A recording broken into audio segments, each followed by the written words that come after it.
If you've ever taken public transport at night, you know that it can be anything but safe sometimes. I am sure there were times where you found yourself asking, who's that hooded person in the dark corner of the bus? You're not alone. Unfortunately, public transportation can lead to a horrifying experience for some people. Stories of terrifying incidents on public transit are often shared as cautionary tales to warn others of the dangers of riding these increasingly crowded and busy systems. Be warned, the following stories I am about to share with you are true events and may be disturbing to some viewers. Welcome back. Dark Recaps here. Here are 5 most disturbing public transport stories. The next time you take the night bus, look around you. Before we continue, if you end up enjoying this video, please don't forget to drop a like and consider subscribing for more content like this. Otherwise, feel free to browse through some of the other videos on my channel. Let's begin. Escaping a Strangler. Quote, I was waiting for a bus in London at around 11 p.m. one night.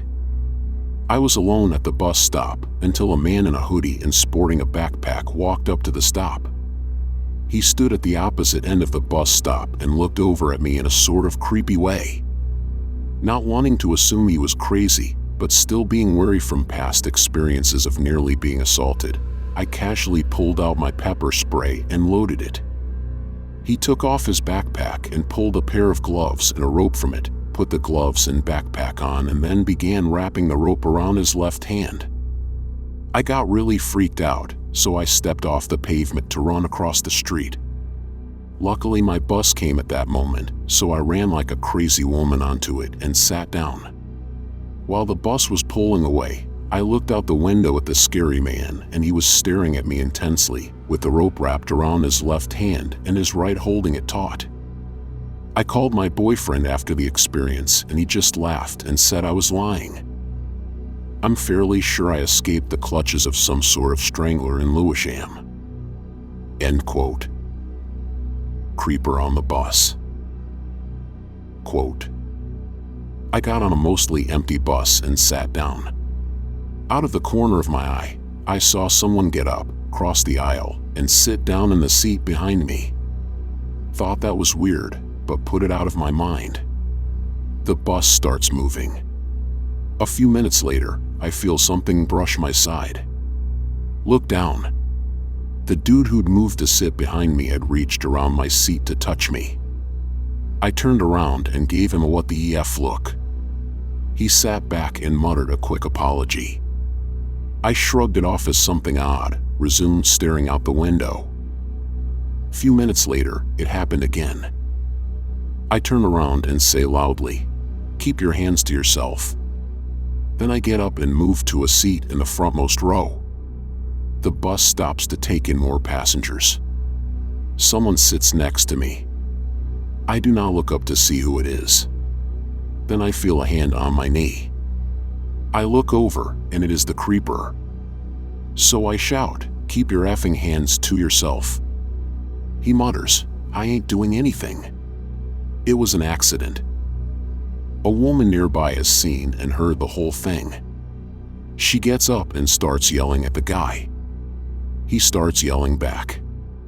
Bus driver notices and informs the dude that he'll be getting off at the next stop.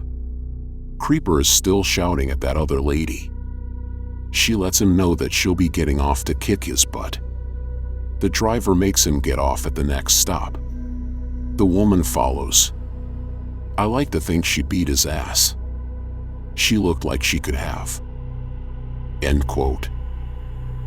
The Chainsaw Man. Quote, my boyfriend and I were on the bus in the countryside of Hungary, going to the town where my grandfather is from. In the last city before ours, a very drunk, not too well-off man comes on, carrying a shopping bag. As he sits down on the very last seat, we see that the shopping bag contains an old chainsaw, with no cover around the chain or anything. He then continues to get out his phone, and having a drunken shouting match in Hungarian to someone on the other end. We could just picture him taking out that chainsaw on the bus and going crazy. Scariest 20 minutes ever. End quote. Blood on the beach. Quote, once upon a time, I was living in Sydney, Australia. I was taking the train, and a lovely gentleman who sounded like he was from Eastern Europe started up a conversation with me and the person I was with. About halfway through the conversation, I completely stopped talking and started staring right above his head at what looked like several dried streaks of blood and a dried bloody handprint that had been thick enough at one point to drip down the wall.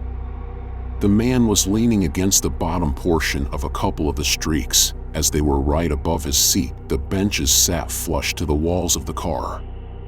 The man didn't notice the blood at all and was a bit confused at my silence. I think he thought I was being rude or that I couldn't understand his accent, but either way, I had gone silent and wasn't paying attention, and so the guy I was with took over the conversation for me. When the man got off at the next stop, my buddy asked what happened, and I showed him the streaks and handprint. Upon closer examination, we determined that this was precisely what it was: blood all over one of the walls of the train car, and this poor guy had just rubbed the back of his head all over it, and I was way too shocked to say anything at the time. I feel bad. I wish I had the courage to tell him at the time. End quote. Midnight Madness. Quote, sometime in late December last year, in the middle of the night, I was waiting for a southbound transfer in a part of town I'm still a bit unfamiliar with. Right outside there was a store which was closed for the night at the time. The bus stop and this little pharma grocery is the only thing that even has any lights on for a good quarter mile. Waiting at the stop already when I get there is this big, tall, and wide dude, just kinda moping around on the curb, feet on the street, head on his knees. The bus actually had to stop right in the middle of the lane because he was blocking the curb in front of the stop.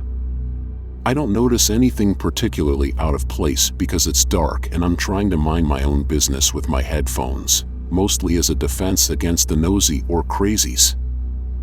Well, about 2 minutes pass and the guy hasn't moved, showed no indication he even saw I was there, just kinda rocking back and forth a little. I pull an earbud out and he's muttering to himself, something about losing something, and then out of nowhere he starts yelling gibberish, stands up, and starts ripping his clothes off. Then, stark naked, he goes out and starts dancing in the middle of the effing road, screaming nonsense and random syllables while he jumps around and traffic swerves to avoid him. It's at this point I start seriously considering getting the hell out of there when I realize there's a good 10 minutes before the next bus is due, but the next stop is much farther than I can cover in that time. So I head up the road a block or so and watch this hulk of a man dancing around in his birthday suit, screaming at the cars going by. The bus was late. And late by a good 20 minutes. I don't take that route anymore. End quote. Bonus story. The man with a lighter.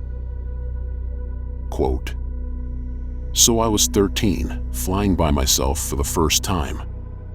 I'm at the gate, waiting to get on, and I'm watching this guy who is wearing a white sweatshirt pulled over his head and sunglasses on top of the sweatshirt.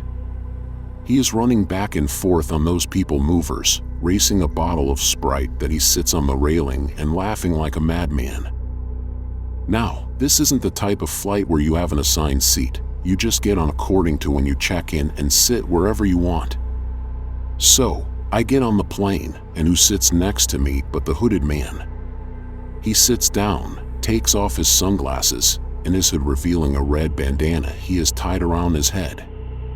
The plane hasn't even taken off yet, and he pulls out a little black book with pages and pages of numbers written in it. So he starts writing numbers in it and muttering the numbers under his breath. At that point, I was freaked out. But I mean, you see interesting people on planes, whatever. So the plane takes off and the guy pulls out a series of maps, which he begins to tear to pieces and shove in the pocket of the seat in front of him. When he ran out of maps, he pulled his notebook back out and kept writing. this time throwing his head back and laughing every so often. A stewardess eventually came over and asked him to keep it down because he was disturbing other passengers. To which he quickly apologized, then he reached in his bag and pulled out a cigar. He didn't light it, he just kept it in his mouth and continued writing numbers. All of this was nothing compared to his final act. He had gotten a glass of water from the flight attendant and reached into his bag to pull out more maps in a little leather sack. In the sack was a Swiss Army knife and a lighter. He used the lighter to set pieces of the map on fire, then dropped them in the glass of water. This of course created smoke and alerted the flight attendants to his activities. Needless to say, his bags were taken from him and he was taken away to sit with the flight attendants in the back of the plane. End quote. Have you ever had a scary encounter on your public transport ride? Let me know in the comments below. I hope you enjoyed your time here. Please consider leaving a like on this video. If you're hungry for more content like this, subscribe to me. Dark Recaps. Take care, and I'll see you guys next time.